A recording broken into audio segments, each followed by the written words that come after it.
Assalamualaikum warahmatullahi wabarakatuh. Waalaikumsalam warahmatullahi wabarakatuh. Yang saya hormati, saya banggakan rekan-rekan guru serta tenaga kependidikan S08 Waru, serta juga Bu Rensi Tamara, yang mana pada saat ini beliau adalah CGP dari sekolah kita. Alhamdulillah pada pagi hari ini kita semua berkumpul bersama di ruangan ini dalam rangka kita akan mengikuti salah satu rangkaian kegiatan dari program guru penggerak, yaitu penyebaran pemahaman, yang mana pada pertemuan kali ini Ibu Rensi Tamara akan menyampaikan atau memaparkan tentang budaya positif. Begitu ya Bu Rensi ya. Jadi harapan saya kita ikuti kegiatan ini dengan baik. Pastinya selain kita memberikan dukungan support kepada Ibu Rensi Tamara, pastinya dalam kegiatan ini kita juga akan mendapatkan hal-hal yang bermanfaat. Yang tadinya kita belum tahu, nanti kita akan menjadi tahu. Yang kita belum paham, nanti kita akan menjadi paham dengan menyimak apa yang disampaikan oleh Ibu Rensi Tamara. Kemudian kepada teman-teman, apabila ada hal-hal nanti yang kurang paham dengan apa yang disampaikan Ibu Rensi Tamara, dengan materi yang dipaparkan Ibu Rensi Tamara, nanti Bapak Ibu bisa menanyakannya, sehingga kegiatan ini betul-betul bermanfaat baik bagi Ibu Rensi Tamaranya sebagai CGP dan bermanfaat juga bagi kita guru tenaga kependidikan, dan nantinya juga akan berimbas kepada siswa-siswi kita, karena ini nanti akan diterapkan dalam pembelajaran ya Bu Rensi ya. Dan mungkin itu saja. Terima kasih Bu Rensi Tamara sudah semangat dalam mengikuti program CGP ini. Mudah-mudahan Bu Rensi selalu diberikan kelancaran hingga akhir kegiatan nanti. Kemudian bermanfaat juga bagi Bu Rensi, bagi sekolah kita juga. Dan terima kasih juga kepada teman-teman yang sudah memberikan dukungan kepada Ibu Rensi Tamara. Oke, mungkin itu saja. Sekali lagi kita ikuti kegiatan ini dengan sebaik-baiknya. Terima kasih. Akhir kata, wabillahi taufiq wal hidayah. Wassalamualaikum warahmatullahi wabarakatuh. Assalamualaikum warahmatullahi wabarakatuh. Yang terhormat Ibu Kepala SD 08 Waru, yang saya hormati Bapak Ibu rekan guru dan staf tata usaha SD 08 Waru. Alhamdulillah pada hari ini saya akan melakukan penyebaran pemahaman atau diseminasi terkait tugas calon guru penggerak angkatan 11 dengan tema budaya positif. Untuk memulai kegiatan kita pada hari ini, marilah kita bersama-sama membaca basmalah. Baik Bapak Ibu, budaya positif. Kita sering mendengar apa itu budaya positif. Budaya positif di sekolah mungkin bahasanya kurang familiar, dan kita biasanya kan menggunakan peraturan-peraturan atau tata tertib, biasanya seperti itu ya. Kalau saya kembalikan kepada Bapak Ibu sekalian, budaya positif yang menurut Bapak Ibu itu apa kira-kira kalau budaya positif itu? 5S. Ya boleh, senyum sapa ya, itu termasuk budaya positif. Terus yang lain lagi, silahkan.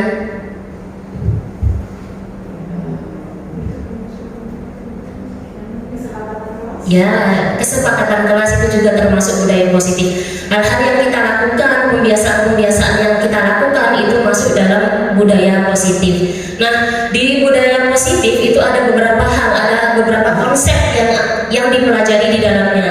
Yang pertama yaitu perubahan paradigma belajar. Yang kedua, disiplin positif. Yang ketiga, nilai-nilai kebajikan. Yang keempat, kebutuhan dasar manusia, motivasi perilaku manusia, posisi kontrol guru, keyakinan kelas, dan segitiga restitusi. Jadi di dalam budaya positif itu ada beberapa konsep yang kita pelajari dan akan kita laksanakan sehingga di akhir itu akan terbentuk sebagai budaya positif sekolah atau kelas. Yang pertama, konsep pertama yaitu pembelajaran dengan paradigma baru. Pembelajaran dengan paradigma baru merupakan pembelajaran yang dirancang berdasarkan prinsip pembelajaran berdiferensiasi. Ini termasuk paradigma baru bagi kita ya Bu, Pak, terkait pembelajaran berdiferensiasi. Saat dicanangkan kurikulum merdeka yang digaungkan oleh Bapak proklamator kita, Bapak pendidikan kita Ki Hajar Dewantara, yaitu tentang pembelajaran berdiferensiasi. Terkait pembelajaran berdiferensiasi, kita sering mendengar nih pembelajaran yang berpihak pada guru dan pembelajaran yang berpihak pada murid. Bapak Ibu sering mendengar atau tidak? Ya, oke. Sekarang saya tanya kepada Bapak Ibu, kira-kira saat ini di kelas apakah mana Bapak Ibu sudah praktekkan? Masih di proses pembelajaran yang berpusat pada guru atau yang sudah berpusat pada murid? Sedikit sih, nggak juga yang maksudnya masih 50-50, karena kadang juga siswa yang apa namanya yang jadi ininya kadang ya saya, karena kalau awal pasti saya kan kalau terutama kelas 1 kan, terutama kalau kelas 1 itu pasti otomatis guru-guru yang jadi pusat senternya. Nanti pada saat udah di tengah mereka udah berkelompok atau berapa itu ya mereka udah jadi senternya sendiri. Jadi belum full. Alhamdulillah.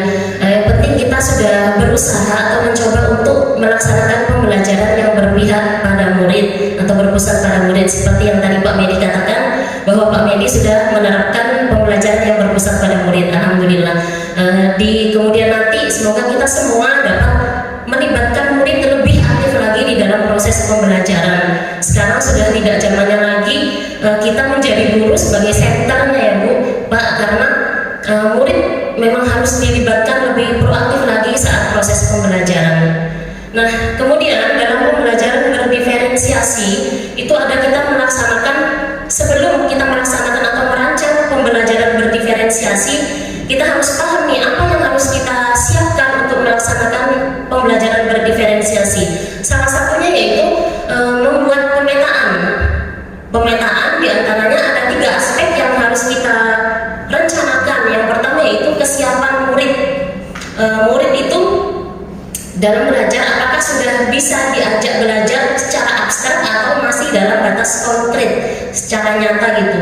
Untuk kelas 1 mungkin masih yang konkret ya Bu ya, tapi kalau untuk kelas atas mungkin sudah bisa lebih abstrak lagi karena mereka sudah mulai berjalan nalar berpikirnya ya. Kemudian yang kedua yang harus kita siapkan yaitu minat belajar. Nah, minat belajar murid di sini yaitu terkait proses pembelajarannya. Kita melakukan pemetaan. Setiap anak itu pasti berbeda karakternya. Setiap anak itu pasti berbeda mau pengennya seperti apa sih belajarnya. Seperti contohnya saat membuat ada karangan, terus kita diminta untuk mencari intisari dari karangan tersebut. Ada anak yang pandai untuk berbicara, ada anak yang menulis dan sebagainya. Jadi kita harus memetakan anak-anak yang kelompok sini, misal kita bisa buat kelompok atau kelompok-kelompok kecil.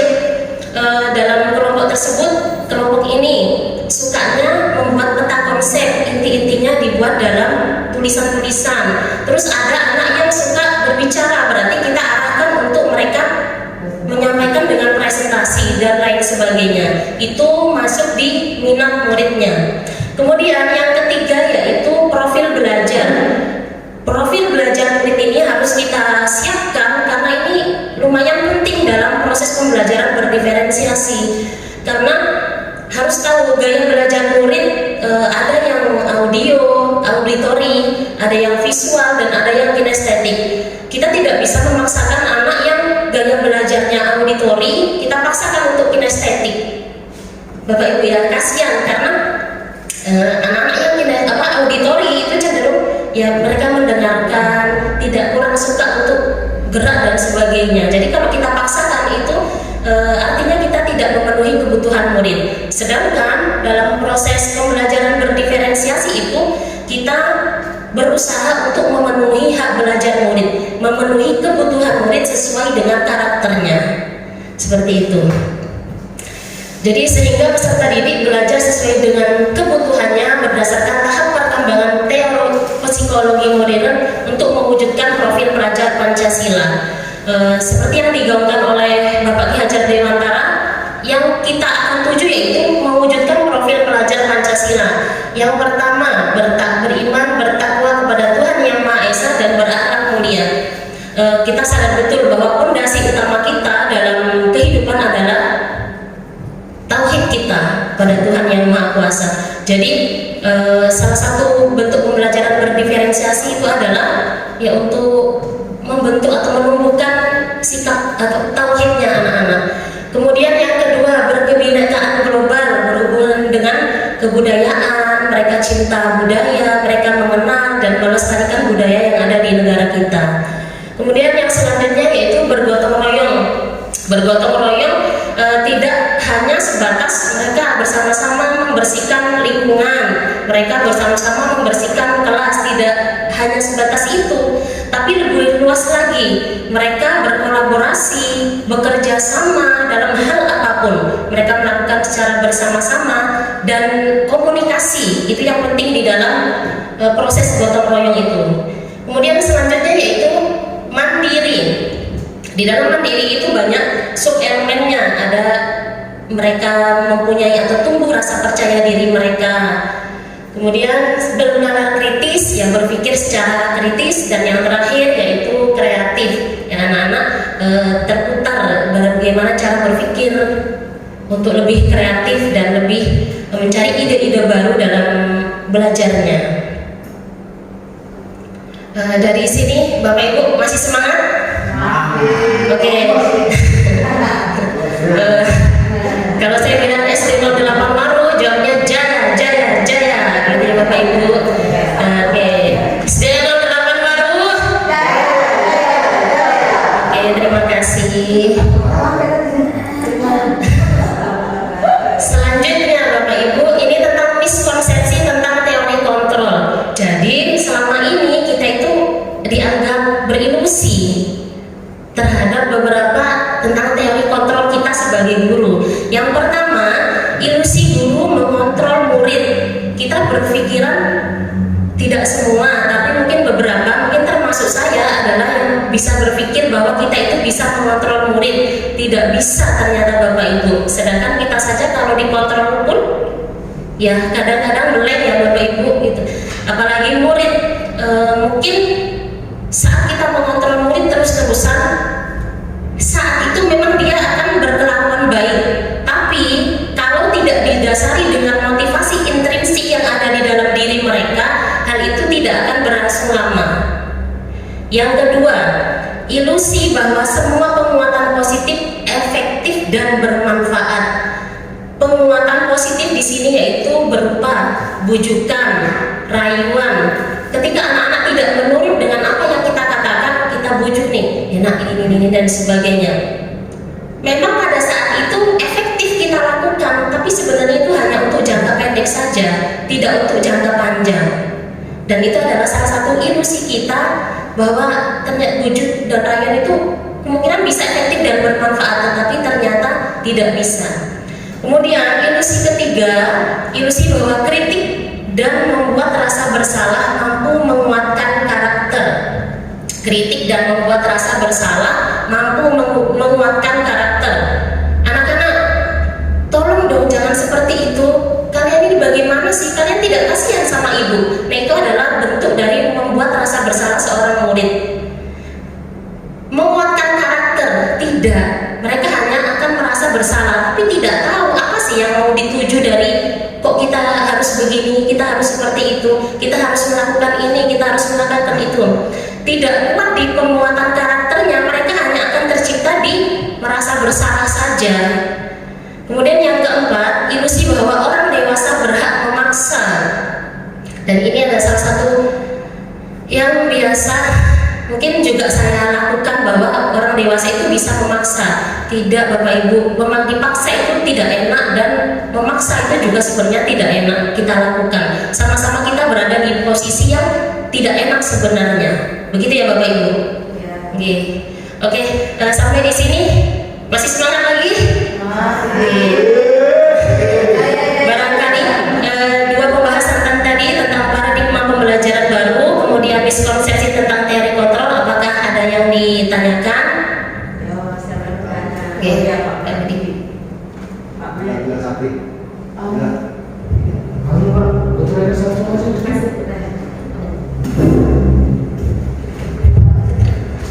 Oke, assalamualaikum warahmatullahi wabarakatuh. Ini ada sedikit yang saya tanyakan mengenai berdiferensiasi ya. Jadi berdiferensiasi itu kan apa yang dikatakan tadi dari Bu Rensi ya, dalam konteks pendidikan itu kan menyesuaikan metode pembelajaran ya, metode pembelajaran, kemudian materi, kemudian lingkungan belajar untuk memenuhi sebuah kebutuhan dan minat ya yang berpusat pada peserta didik. Kemudian yang saya tanyakan, hal apa yang harus dilakukan sebelum merancang pembelajaran berdiferensiasi itu tersendiri sehingga dapat berpusat pada peserta didik? Itu saja yang sedang saya tanyakan. Oke. Baik Pak Medi, terima kasih. Tadi pertanyaannya adalah hal apa yang harus kita lakukan sebelum merancang pembelajaran berdiferensiasi. Kembali tadi pada penjelasan saya bahwa kita harus melakukan pemetaan. 3 pemetaan yang harus kita lakukan, yaitu kesiapan belajar murid, minat murid, dan profil belajar murid. Tadi kesiapan murid itu dilihat dari perkembangan muridnya. Ketika kelas 1 berarti kita melakukan pembelajaran yang lebih konkret atau lebih nyata. Ketika sudah naik ke kelas atas berarti mungkin pembelajarannya lebih mendalam, teori-teori, konsep-konsep, dasar inti-inti itu bisa diberikan kepada anak sesuai dengan tahap perkembangan usianya. Makanya sekarang di sekolah itu ada fase A, fase B, dan fase C ya, karena itu sudah sesuai dengan perkembangan usia mereka. Kemudian yang kedua yaitu minat belajar, yaitu kesenangan anak saat belajar itu seperti apa. Tadi yang saya katakan, kalau kita ditugaskan untuk membuat, contohnya saya mengajar pelajaran agama, surah Al-Ma'un nih, belajarnya saya dipetakan anak-anaknya terlebih dahulu, mana anak yang sudah bisa membaca.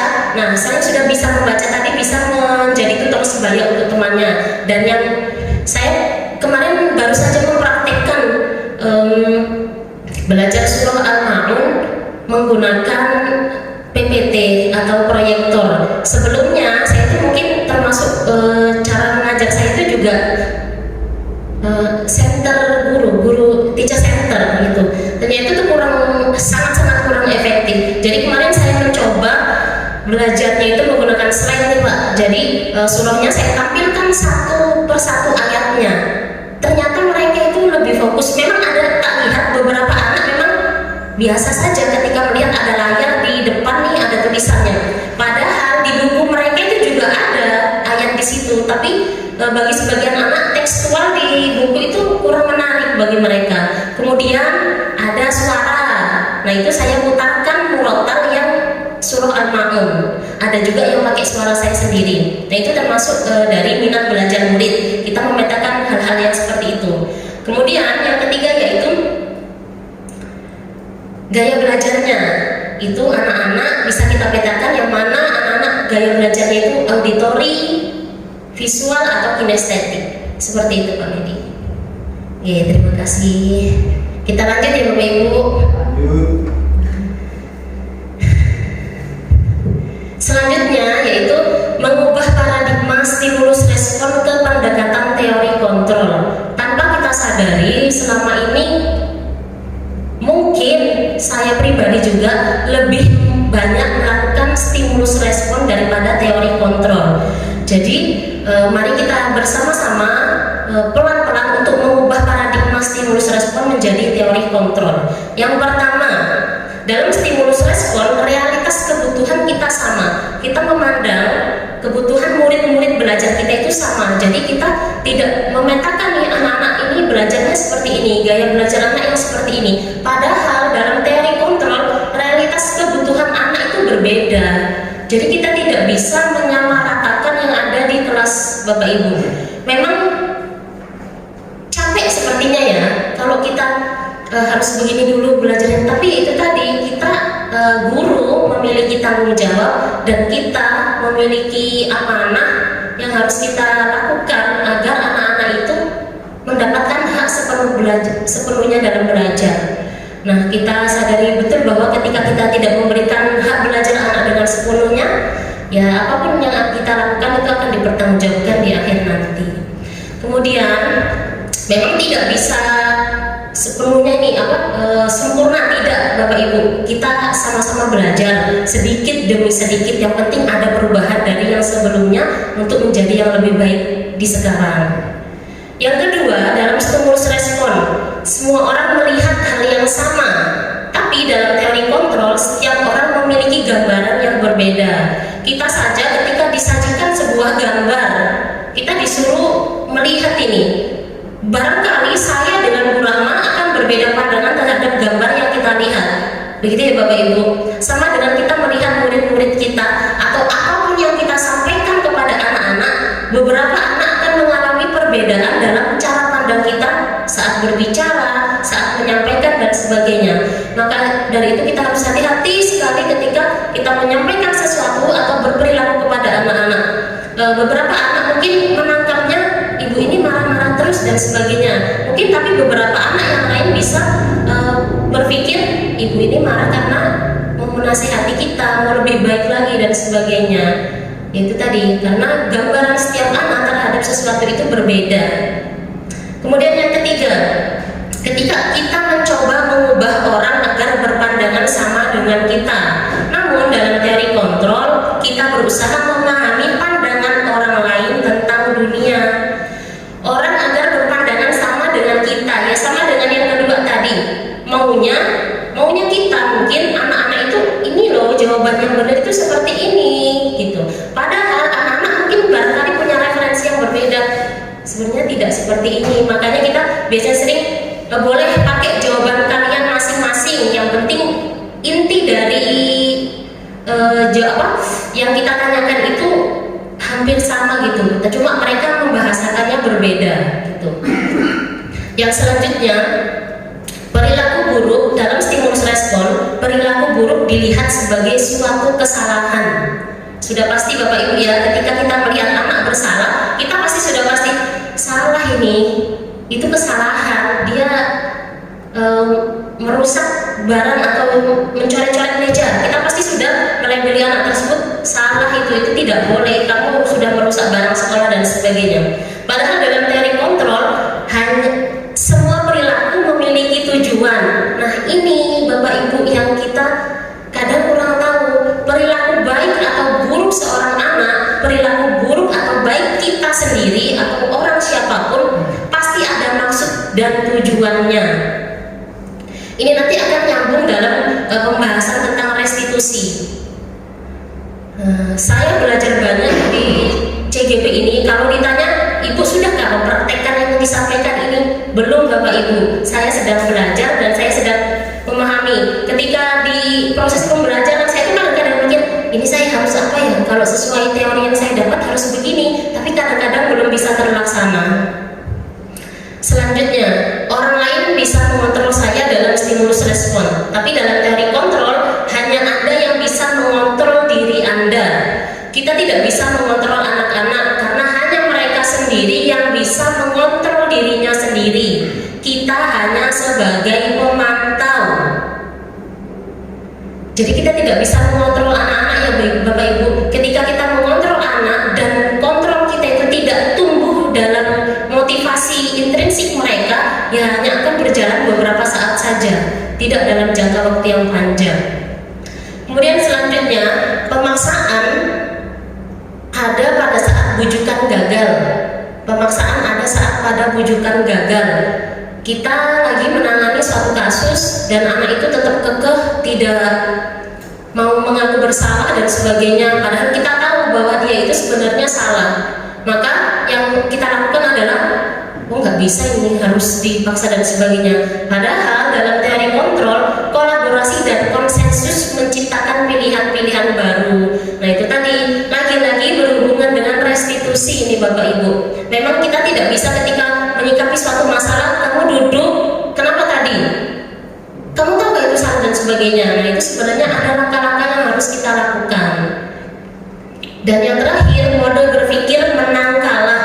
Dan dalam teori kontrol itu mode berpikirnya menang-menang.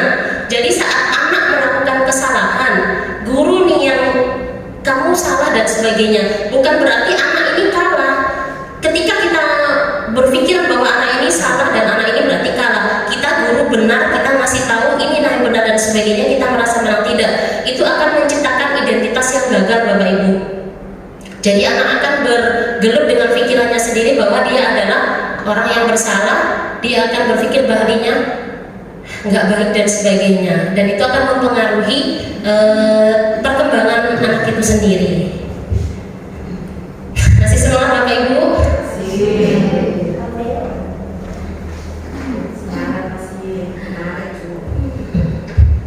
Selanjutnya kita dalam pembahasan disiplin positif.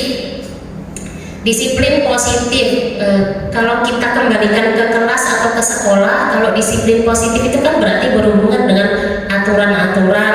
Iya Bapak Ibu ya, supaya anak disiplin berarti harus diatur, ada peraturan, ada tata tertib, ada sanksi dan sebagainya. Padahal secara asal kata disiplina yang artinya belajar, mengacu pada disiplin diri yang memiliki tanggung jawab terhadap apa yang dilakukan berdasarkan nilai-nilai yang diyakini.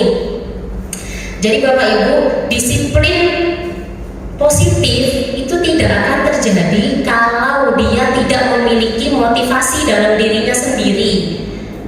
Aturan-aturan itu kan dibentuk supaya mereka itu belajarnya lebih disiplin lagi dan sebagainya. Benar, tapi lagi-lagi saya katakan bahwa disiplin diri yang tidak diberi atau melalui motivasi diri mereka sendiri akan bertahan dalam jangka yang sebentar. Karena disiplin positif merupakan salah satu cara penerapan disiplin yang bertujuan untuk menumbuhkan kesadaran serta memberdayakan peserta didik tanpa imbalan, penghargaan atau reward, ancaman dan hukuman. Jadi di sekolah, dalam penerapan disiplin positif itu kenapa kok ada guru dan murid yang harus melakukannya? Tidak hanya kita yang membuat nih peraturannya ini, nanti sanksinya ini. Tidak bisa seperti itu Bapak Ibu. Jadi dalam mereka itu harus tahu kenapa sih kok kita disuruh membuang sampah pada tempatnya, apa nilai yang ada di dalam sini. Nah itu nanti berhubungan dengan keyakinan kelas. Jadi saat membuat disiplin positif itu harus tahu nilai-nilai apa yang diyakini ketika kita melakukan hal tersebut. Jadi ketika anak-anak sudah tumbuh dalam dirinya, contoh kita saja Bapak Ibu, kita paham bahwa sholat itu adalah kewajiban. Kita paham bahwa kita ini disaksikan Allah, kita dilihat, kita diawasi dan sebagainya. Maka dari itu karena kita yakin bahwa Allah itu melihat kita, menyaksikan kita dengan sadar dalam motivasi diri kita sendiri kita melakukan sholat. Begitu ya Bapak Ibu, tanpa imbalan, tanpa reward, tanpa pesan dan sebagainya, karena sudah ada nilai-nilai keyakinan itu di dalam diri kita. Nah sama dengan anak-anak, ketika kita memberikan peraturan atau kesepakatan kelas, itu harus benar-benar mereka sepakati, mereka yakini di dalam diri mereka. Ketika ada motivasi eksternal yang mempengaruhi mereka melakukan disiplin positif karena motivasi eksternal itu tadi tidak bertahan lama, hanya sebentar untuk jangka pendek.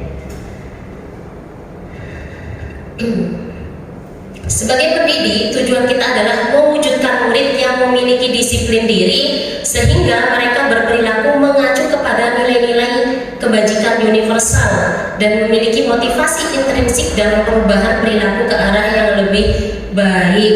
Jadi kebajikan-kebajikan universal itu seperti lebih umum saling menghormati, mungkin spesifiknya nanti saling atau hormat kepada guru, saling ketika bertemu dengan guru, mengucapkan salam ketika ada ketemu yang lebih tua dan sebagainya. Nah, universalnya umumnya adalah berarti saling menghormati. Nah, itu nanti yang akan kita terapkan dalam keyakinan kelas Bapak Ibu. Semuanya bertujuan untuk perilaku murid ke arah yang lebih baik. Nah, masih semangat Bapak Ibu? Semoga tetap semangat ya Bapak Ibu, walaupun ada yang ngantuk, sama nggak apa-apa gitu. Kemudian selanjutnya yaitu tentang nilai-nilai kebajikan. Nilai-nilai kebajikan adalah nilai yang disepakati bersama, terlepas dari suku, bangsa, agama, bahasa maupun latar belakangnya. Jadi kalau dalam teori itu ada 6 institusi yang mengeluarkan tentang kebajikan, nilai-nilai kebajikan. Di sini saya contohkan 3 nilai kebajikan dari institusi atau organisasi. Salah satunya yaitu profil pelajar Pancasila. Jadi nilai-nilai kebajikan itu apa sih yang kita yakini dan apa yang akan kita ciptakan untuk diri kita dan untuk anak murid kita. Seperti dalam profil pelajar Pancasila yaitu beberapa pilar itu Bapak beriman dan bertakwa pada Tuhan Yang Maha Esa dan seterusnya sampai bernada kritis. Kemudian ada institusi PYP, ada toleransi, rasa hormat, integritas dan sebagainya. Dan keterampilan hidup dapat dipercaya, lurus hati, pendengar yang aktif dan seterusnya. Jadi nilai-nilai kebajikan nanti itu akan kita tuangkan dalam keyakinan kelas, di mana kita sepakati dari guru dan murid untuk meyakini yang kita akan ciptakan di dalam kelas tersebut. Ini pilar-pilarnya ini Bu, nilai-nilai kebajikan yang bisa diambil dalam keyakinan kelas nanti. Gitu. Bapak Ibu di kelas sudah menerapkan keyakinan kelas atau belum?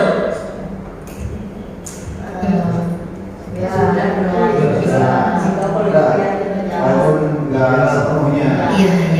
Tapi mungkin sebenarnya bahasanya kemarin itu kesepakatan begitu ya Bu ya.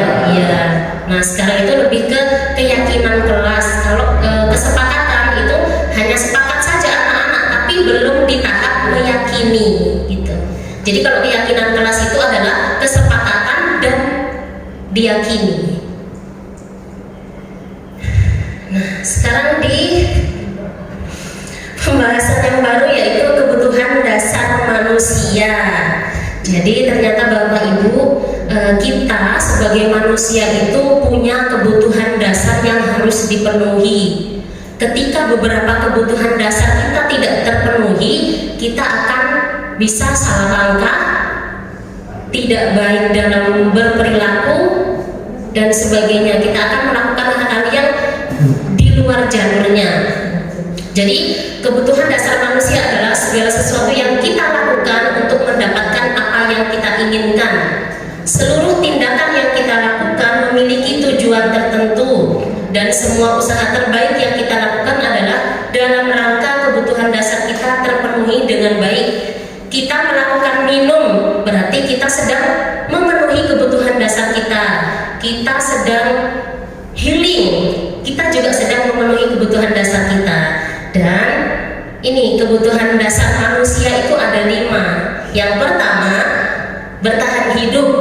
Bertahan hidup, survival, berarti kita butuh makan, kita butuh tempat tinggal, kita butuh minum, keamanan, kesehatan dan sebagainya. Ketika dalam beberapa kebutuhan kita ini tidak terpenuhi, ya kalau kita tidak sehat berarti sakit.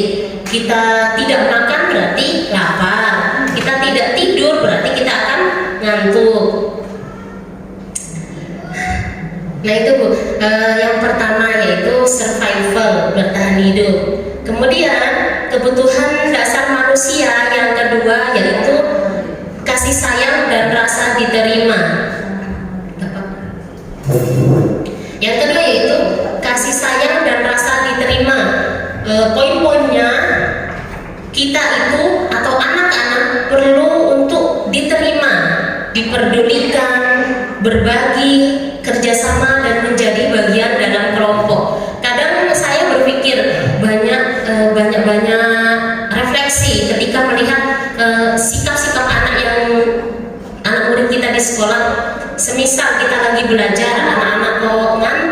dan sebagainya. Kita jangan sampai melakukan kamu ini ngantuk aja belajar, padahal kita belum tahu dia sedang memenuhi kebutuhan dasarnya, yaitu bertahan hidup, tidur karena ngantuk ya Bapak Ibu ya.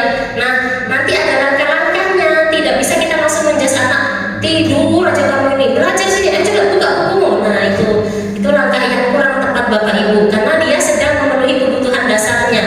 Nah kita bisa cari ini alasannya, kenapa kok ngantuk di sekolah, tadi malam ngapain, tidur jam berapa, dan seperti itu. Selanjutnya tadi kasih sayang dan rasa diterima.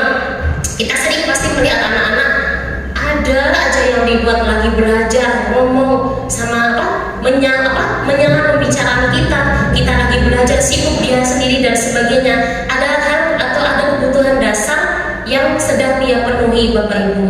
Lagi-lagi kita akan mikir, aduh ribet ya, ternyata harus begini, harus begitu dan sebagainya. Nah, ya tujuannya memang itu, kita harus memenuhi kebutuhan murid agar pembelajaran yang kita lakukan itu efektif. Dan kebutuhan dasar yang ketiga yaitu penguasaan. Ada anak-anak yang jangankan anak-anak, kita pun seperti itu. Kita butuh dihargai, benar Bapak Ibu? Ya pasti, siapalah yang tidak mau dihargai ya.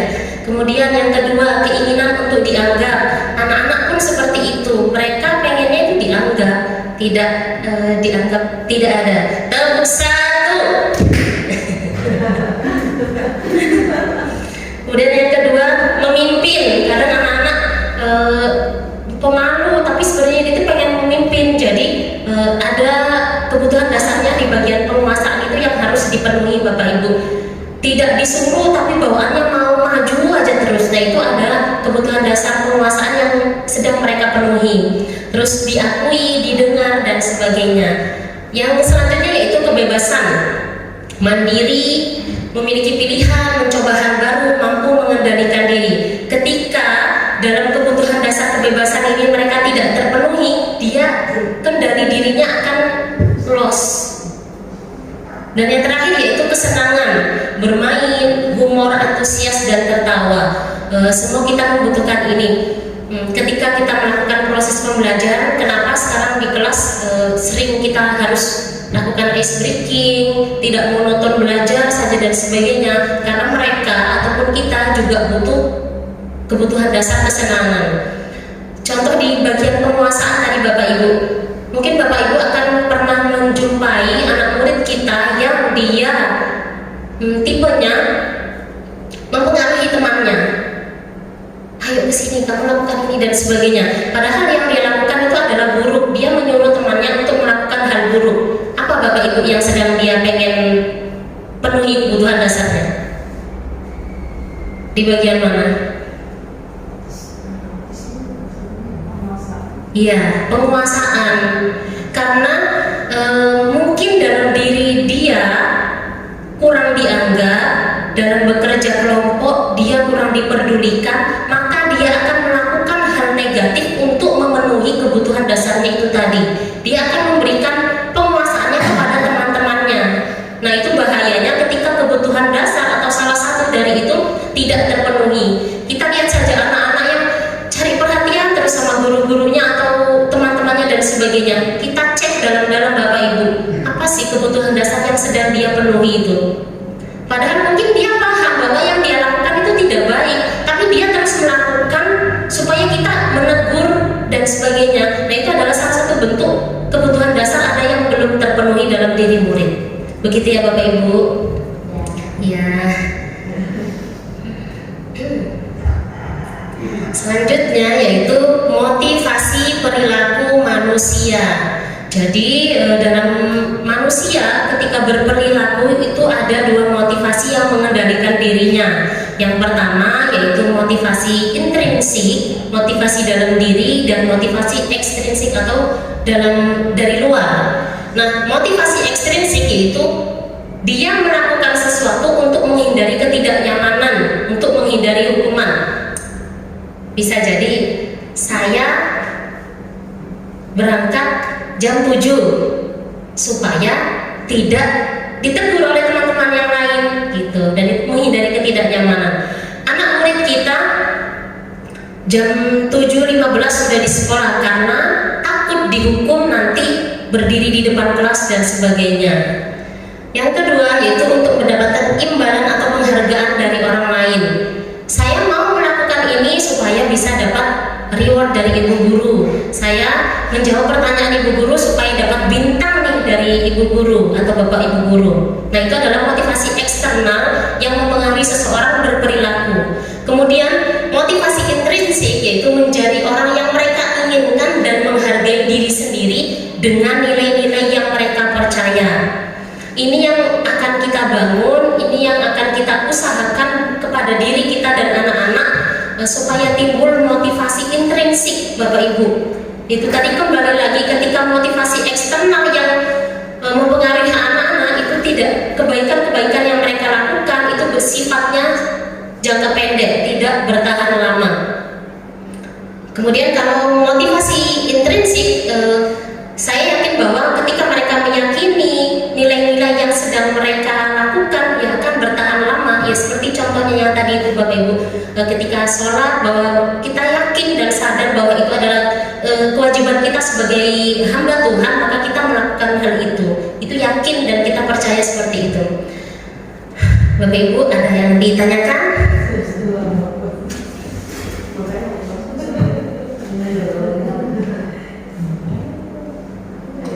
Ada? Banyak yang menarik ya. Ya, silakan Bu Sri. Kayaknya tegang ya, seru banget nih kayaknya. Tepuk tangan dulu buat CPG kita. Tepuk salut, salut. Iya, terima kasih atas ilmunya Bu. Ini betul-betul sangat bermanfaat buat saya pribadi karena betul-betul saya belum tahu itu dari awal sampai ini tadi baru ilmu yang luar biasa. Terima kasih Bu Renzi. Dari sini saya akan bertanya tentang reward. Saya di kelas kadang-kadang suka kasih reward sih. Kadang-kadang kalau anak itu menjawab dengan benar, sesuai dengan harapan saya, terus dia melakukan hal-hal baik, itu saya kasih reward ya, berupa ya nggak mahal ya, pulpen gitu kan, pulpen karakter atau pensil atau berupa alat tulis gitu ya. Jadi saya kasih reward. Nah di sini yang saya pertanyakan, apakah boleh atau apakah baik kita memberikan reward itu kepada siswa kita? Itu saja Bu, terima kasih.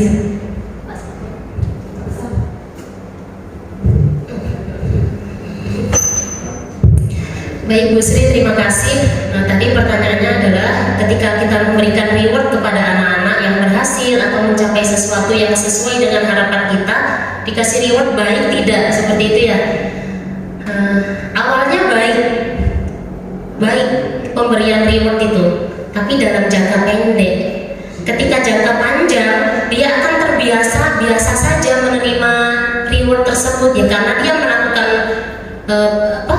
bisa menjawab pertanyaan seperti itu contohnya, terus dapat reward terus-terusan, itu dilakukan akan berpengaruh kepada anak tersebut dan itu menjadi kebiasaan yang biasa saja bagi anak-anak kalau itu dilakukan terus-menerus Bapak Ibu. Tapi kalau timing sesuai waktu saja, momen, itu tidak apa-apa dilakukan pemberian reward sebagai bentuk kita bangga dan sebagainya. Tapi kalau pemberian reward itu dilaksanakan setiap hari dalam proses pembelajaran, itu motivasi eksternal dalam murid itu akan menjadi ya biasa aja ya. Kalau aku berbuat baik, aku dikasih hadiah atau reward dan sebagainya. Sama dengan kita kayak mengantri, ayo yang siapa yang selesai duluan contohnya, nanti bisa pulang duluan. Awalnya baik Bapak Ibu, tapi lama-kelamaan itu akan menjadi hal yang biasa bagi anak-anak. Ya kalau aku nanti masuk duluan, aku pulang duluan gitu. Tidak menjadi sesuatu yang berharga bagi anak, bahwa itu bukan yang diyakini anak-anak. Mereka yakinnya bahwa ketika dia melakukan ini, dapat ini gitu.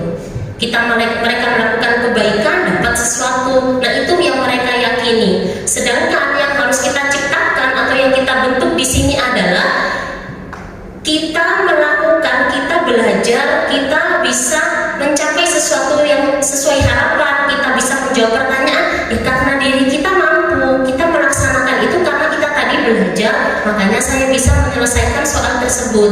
Tidak ada motivasi dari luar, itu motivasi dalam diri mereka. Mereka sadar aku harus belajar, kalau belajar aku nanti bisa. Seperti itu Bapak Ibu. Memang di awalnya baik pemberian reward, tapi untuk jangka panjang itu kurang baik kepada anak-anak. Seperti itu Bu Sri. Boleh. Oke. Baik, terima kasih Bu Rensi ya. Luar biasa dari awal tadi materinya luar biasa.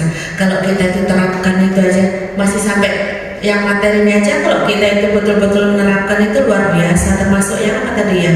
Yang sebelumnya tadi. Ini karena di sini ya Bu Ren.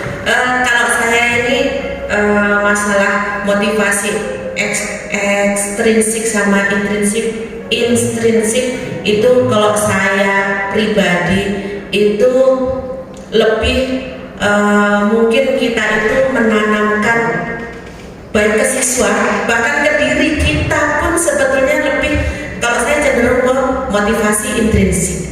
Kenapa? Karena kalau kita dari kita aja dulu, tidak usah siswa dulu ya. Kalau motivasi ekstrinsik kita itu selalu akan haus untuk melakukan sesuatu, itu sudah dasarnya bukan dari hati kita, bukan karena kita keikhlasan, tapi aku mau dipuji itu. Nah, setiap kita melakukan sesuatu kita mau dilihat orang, setiap melakukan sesuatu kita mau minta dipuji orang. Ketika kita tidak dipuji, kita tidak diapresiasi, kita akan kendor. Jadi kalau saya pribadi lebih harus, kalau saya lebih cenderung ke intrinsiknya. Jadi mungkin anak itu ditanamkan lah untuk selalu mempunyai motivasi intrinsik seperti itu.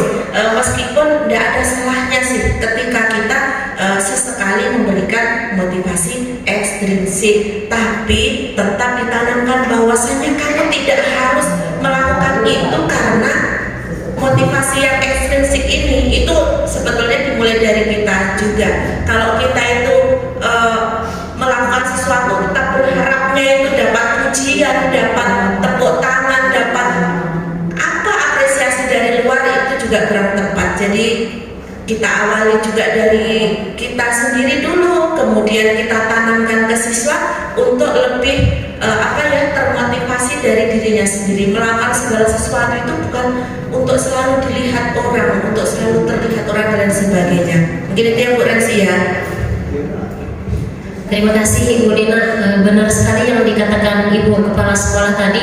Ketika kita mau menanamkan suatu kebaikan kepada anak murid kita, maka kita dululah yang melakukan. Kita menyuruh anak-anak datang tepat waktu, berarti kita harus datang tepat waktu juga. Kita menyuruh anak-anak melakukan piket, ya kita juga piket juga, gitu ya Bapak Ibu. Karena ya guru adalah digugu dan ditiru, seperti itu. Nah, kita berlanjut ke hukuman, konsekuensi, dan restitusi. Kita pasti sering dengar banget hukuman, ini dihukum, ada konsekuensi nih karena kamu melakukan ini. Nah, restitusi, jujur Bapak Ibu, saya itu baru mendengar restitusi ini saja saat ikut program pendidikan guru penggerak ini. Sebelumnya saya tidak tahu apa itu restitusi, malah pernah dengar itu dari Bu Rahma kalau tidak salah. Dan tentang restitusi, saya benar-benar baru tahu, oh ternyata ada yang namanya restitusi gitu. Jadi ada perbedaan di antara hukuman, konsekuensi, dan restitusi. Yang pertama, hukuman itu tidak terencana, tiba-tiba anak melakukan kesalahan. Kamu tadi kenapa gituin teman kamu? Ayo minta maaf sekarang. Nah, seperti itu. Mereka, si murid tidak tahu apa yang akan terjadi ketika dia melakukan itu. Dia, aku bakal diapain ya kalau melakukan ini. Contohnya, kemarin ada kejadian di musola.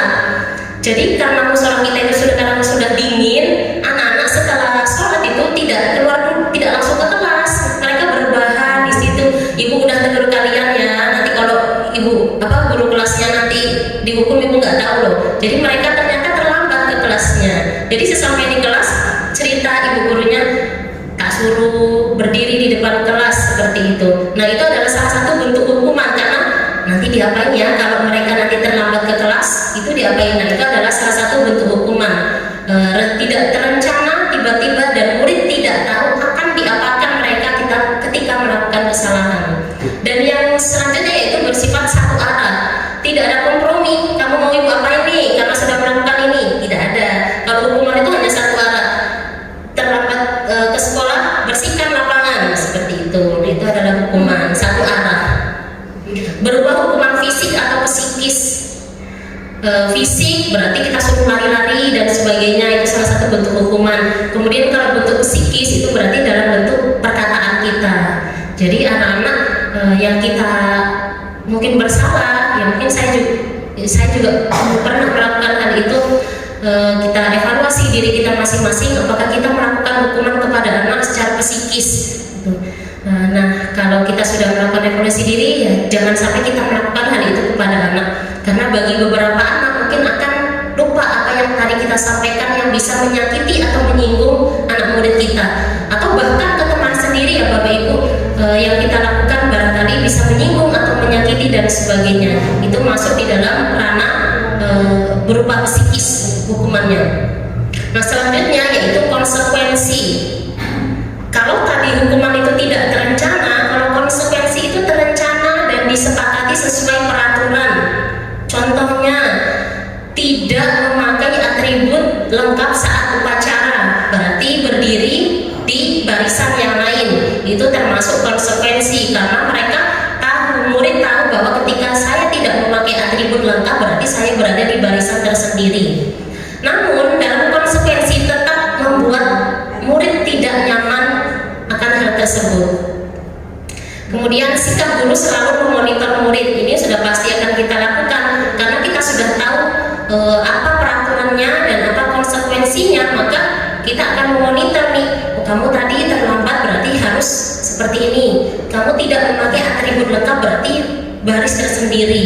Nah, itu kita memonitor terus-menerus di dalam proses konsekuensi. Nah, yang selanjutnya yaitu Bapak Ibu restitusi.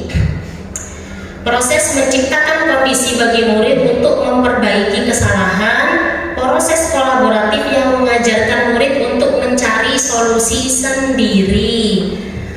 Saya kemarin ada tugas juga dalam CGP yaitu menerapkan penerapan langkah-langkah restitusi. Kalau kita lihat Bapak Ibu, sebenarnya itu sangat bagus, sangat baik sekali. Namun prakteknya itu agak gimana ya? Saya mengalami ada anak yang melakukan kesalahan di kelas. Saya itu sambil berpikir, ini harus apa dulu ini? Langkahnya yang pertama harus ini dulu. Seperti itu Bapak Ibu. Ke anak saya, alhamdulillah beberapa waktu yang lalu itu saya praktekkan. Ya, walaupun kemarin ada beberapa ya.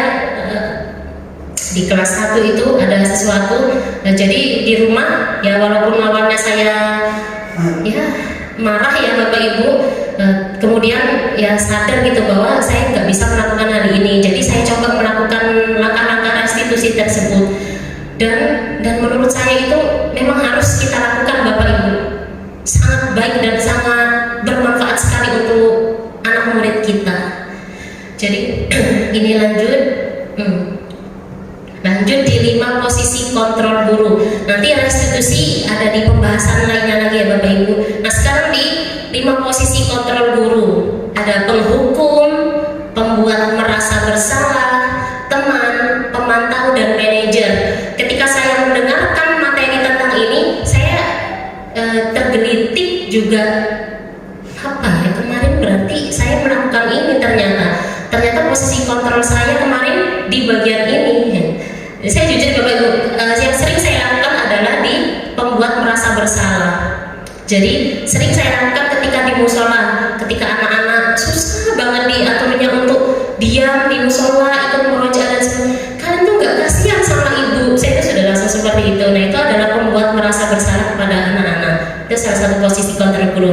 Nah, kalau Bapak Ibu kira-kira berada di posisi kontrol yang mana? Nah, kita bisa menjadi lebih dari satu posisi kontrol. Kalau Bapak Ibu di yang mana kira-kira? Ya?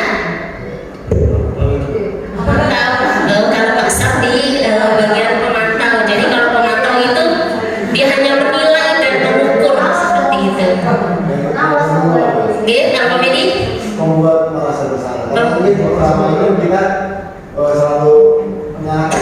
untuk apa sebagai bentuk apa segera sadar lah bahwa perbuatan itu salah, tapi mungkin kita nggak salah menyampaikannya gitu. Iya, kalau Bapak Ibu yang lain? Biasa. Karena kelas 1 biasanya ya jadi teman aja. Ya, bukan? Teman ya Bu Ibu, oke. Nah sekarang kita akan lihat contohnya. Bagaimana sih posisi-posisi kontrol, kalimat yang biasa kita keluarkan kalau kita melakukan posisi kontrol ini. Ini contohnya ada kasus yaitu siswa tidak memakai atribut lengkap saat upacara bendera. Ketika kita menjadi penghukum, hormat pada bendera 1 jam, misalnya seperti itu. Nah, itu adalah posisi kontrol penghukum. Kalau kita membuat merasa bersalah, berapa kali ibu atau bapak harus memberitahu kamu selalu saja mengecewakan bapak atau ibu. Nah, itu kita membuat murid itu merasa bersalah apa yang sedang dia lakukan. Dan yang selanjutnya menjadi teman. Ayo dong ikuti aturan sekolah, tolong bantu bapak ibu sekali ini. Ya sudah, tidak apa-apa, lain kali jangan berbuat seperti ini lagi ya. Nah kemudian tadi kalau jadi pemantau, kamu sudah melanggar peraturan sekolah, kamu tahu konsekuensinya. Setelah upacara kamu beli atributnya ke koperasi dan jangan diulangi lagi. Kalau pemantau itu lebih hanya dia menilai dan mengukur. Dia nilai bahwa kamu sudah melanggar, setelah itu diukurnya, sekarang beli atribut yang ada di sekolah dan pakai. Nah seperti itu. Dan yang terakhir, ini yang harus kita impikan, ini yang harus kita cita-citakan, dan ini yang harus kita usahakan Bapak Ibu.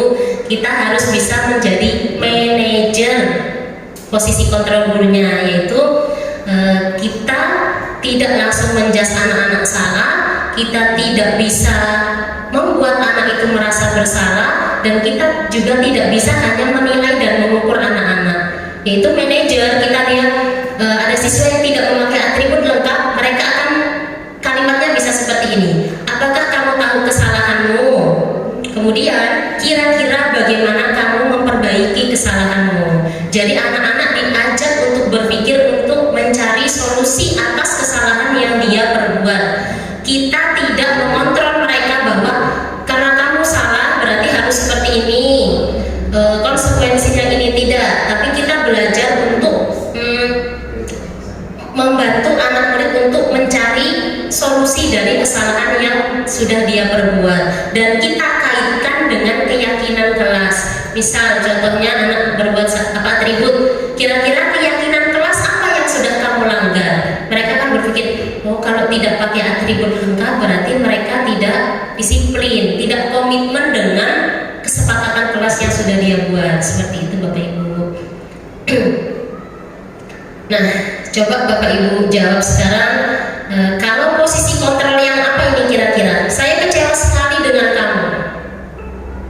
Membuat bersalah. Ya, pembuat merasa bersalah. Selanjutnya, kamu tidak pernah benar melakukannya. Apa ini? Kamu tidak pernah benar melakukannya. Penghukum. Ya, betul Bapak Ibu. Jadi tidak hanya berbentuk fisik saja ya Bapak Ibu, tapi ucapan yang kita keluarkan itu salah satu bentuk hukuman untuk anak. Selanjutnya, ayolah lakukan demi Bapak Ibu ya. Teman-teman. Ya betul teman. Dan selanjutnya, kamu tidak mendapat nilai jika tidak mengerjakan tugas.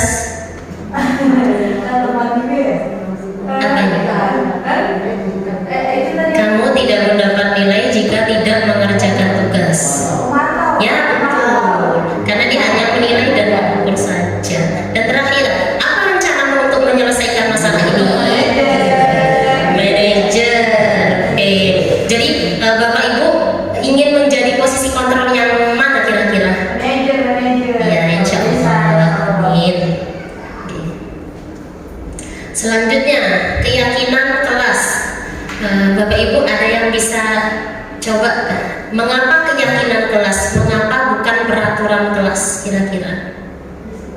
Jadi seperti yang awal disampaikan Bu Renzi, ya kalau peraturan kelas itu ya sebatas peraturan saja, siswa hanya harus menaati. Tapi kalau keyakinan kelas berarti siswa sudah meyakini bahwa oh kita harus seperti ini, kita harus seperti ini. Ya, ya. Betul Bapak Ibu.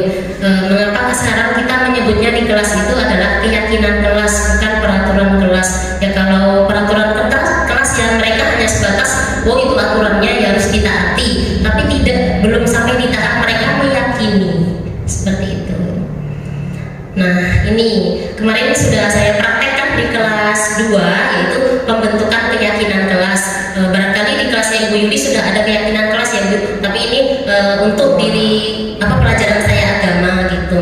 Jadi ketika membuat keyakinan kelas itu ada yang harus diperhatikan, yaitu bersifat abstrak, tidak berbicara kasar kepada teman. Itu sebenarnya itu kesepakatan. Tapi kalau keyakinannya apa berarti Bapak Ibu? Tidak boleh menggunakan kata tidak ya? Iya, di dalam membuat keyakinan kelas itu harus menggunakan kalimat positif. Ayo bicara yang baik. Ya, ayo berbicara yang baik. Nah itu kesepakatannya. Nah keyakinannya dibentuk untuk saling menghormati. Kemudian berupa pernyataan universal yang umum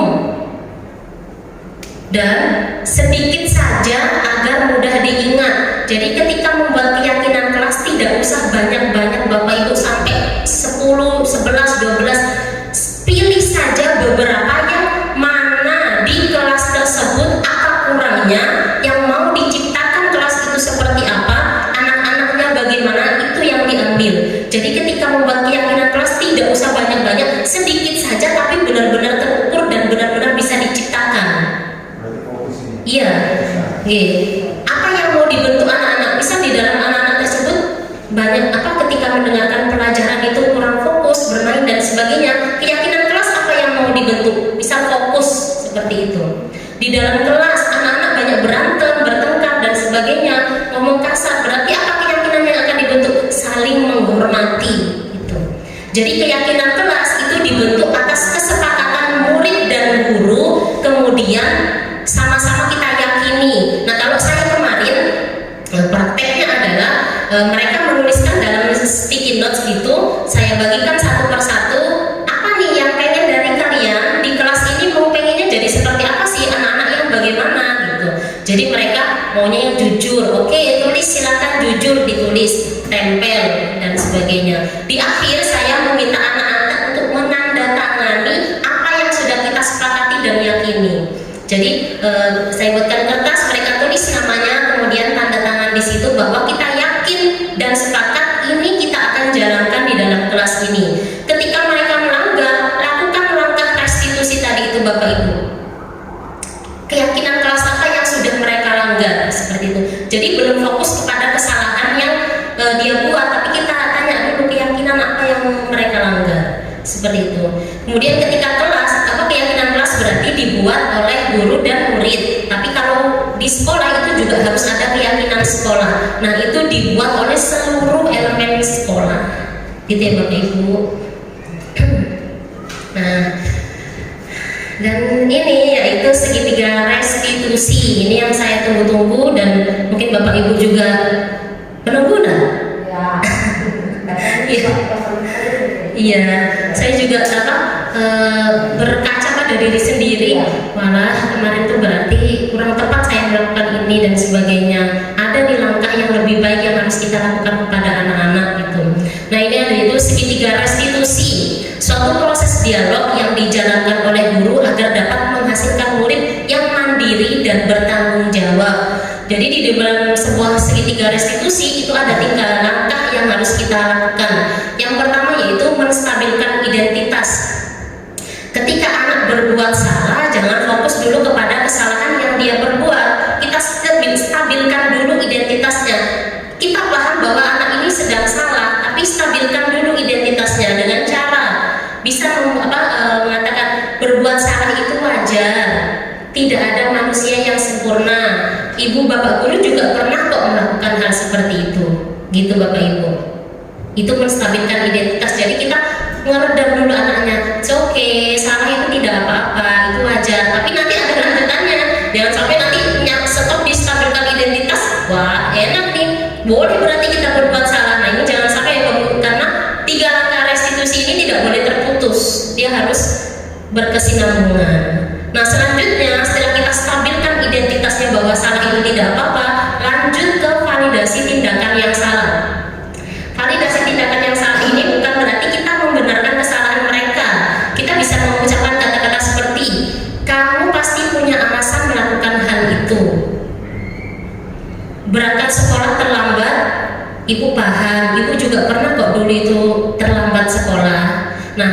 pasti punya alasan kenapa bisa terlambat hari ini. Nah, itu masuk di validasi tindakan yang salah. Kita memvalidasi salahnya anak-anak itu. Nah, kenapa kok bisa terlambat? Kenapa bisa ngantuk di kelas? Kenapa kok kamu tidak mengerjakan PR dan sebagainya? Itu validasi tindakan yang salah.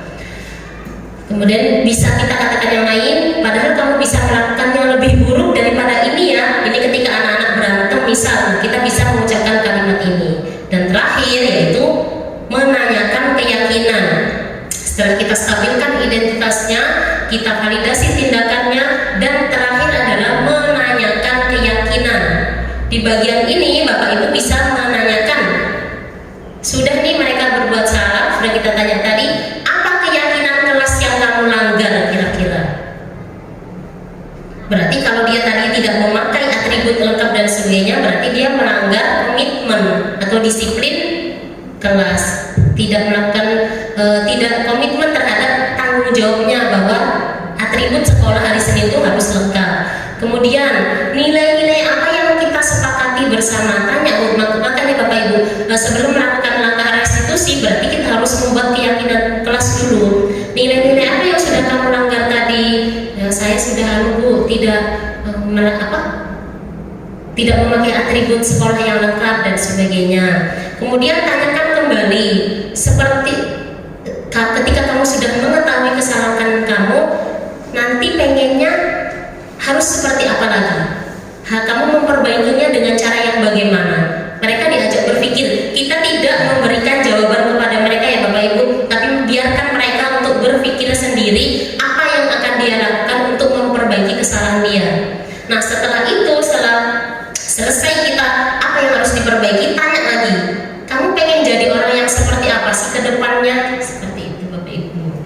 Nah, itu adalah langkah-langkah restitusi. Ketika kita benar-benar melaksanakan, insya Allah kita akan baik.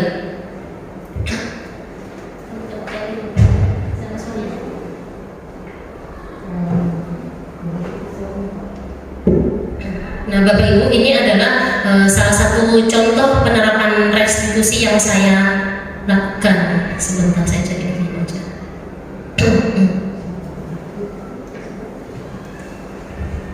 Ini mohon maaf kalau nanti ada salah kelas sebutan, karena saya itu habis ngajar kelas 3, nyebutnya kelas 3 juga pada kelas ini.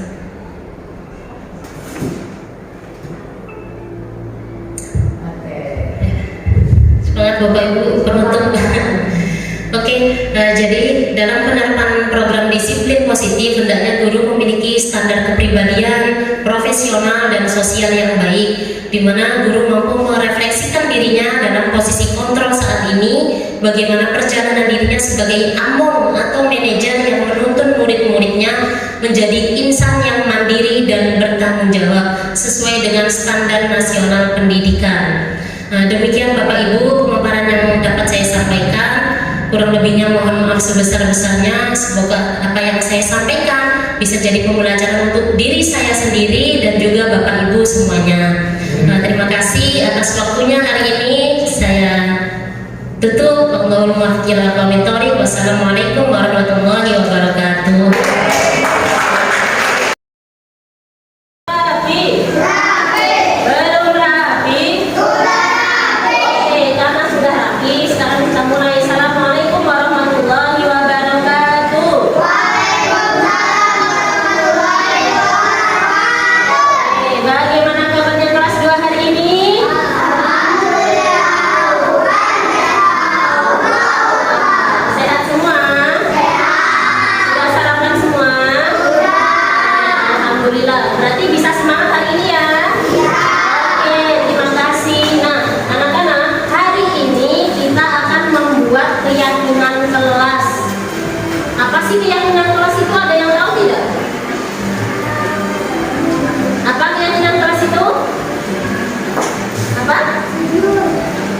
Ya, itu salah satu contohnya, jujur. Terus apa lagi?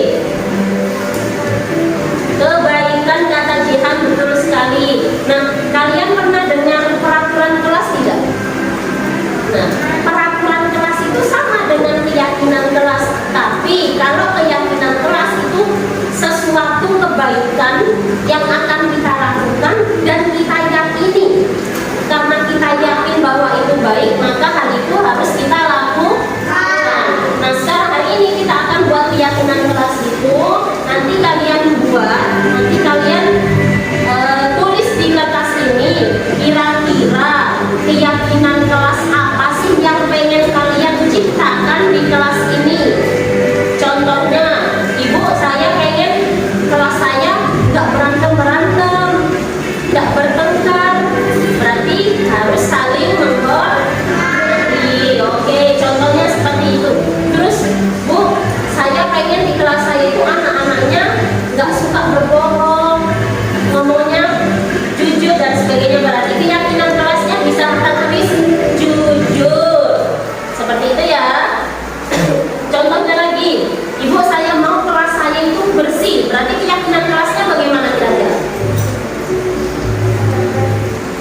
Bagaimana?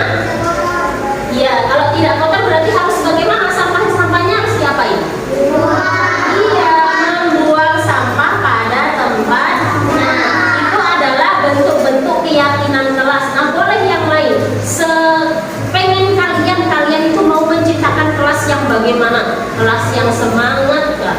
Kelas yang jujur kah? Kelas yang saling menghormati murid-muridnya? Kelas yang anak-anaknya saling menghargai dan sebagainya. Pokoknya kalian tuangkan di sini.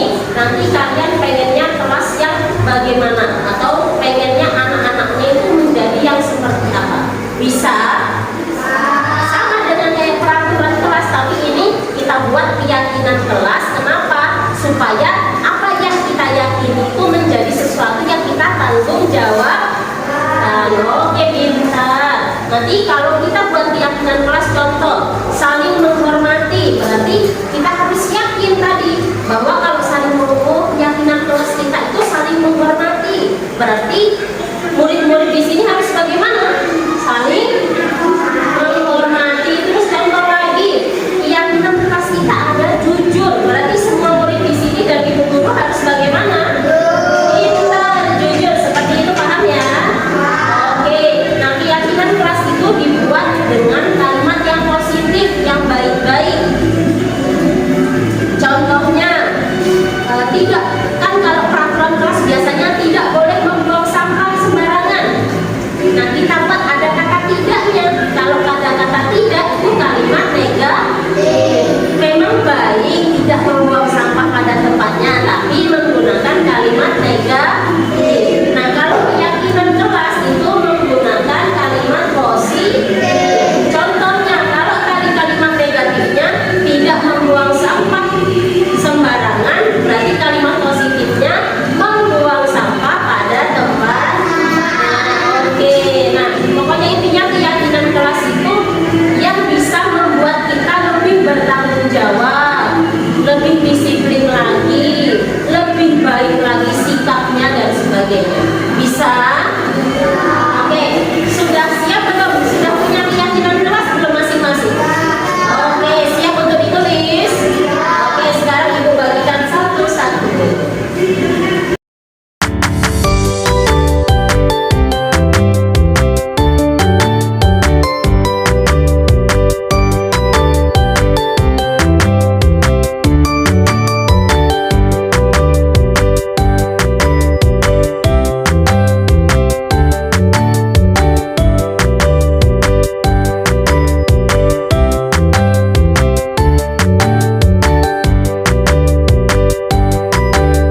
dengan kelas ya. Oke.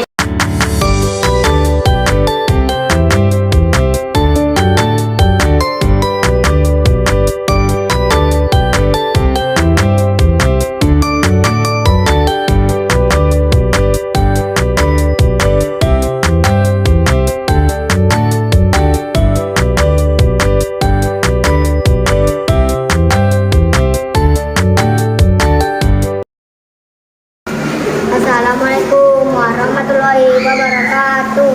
Nama saya Azam, kelas 2.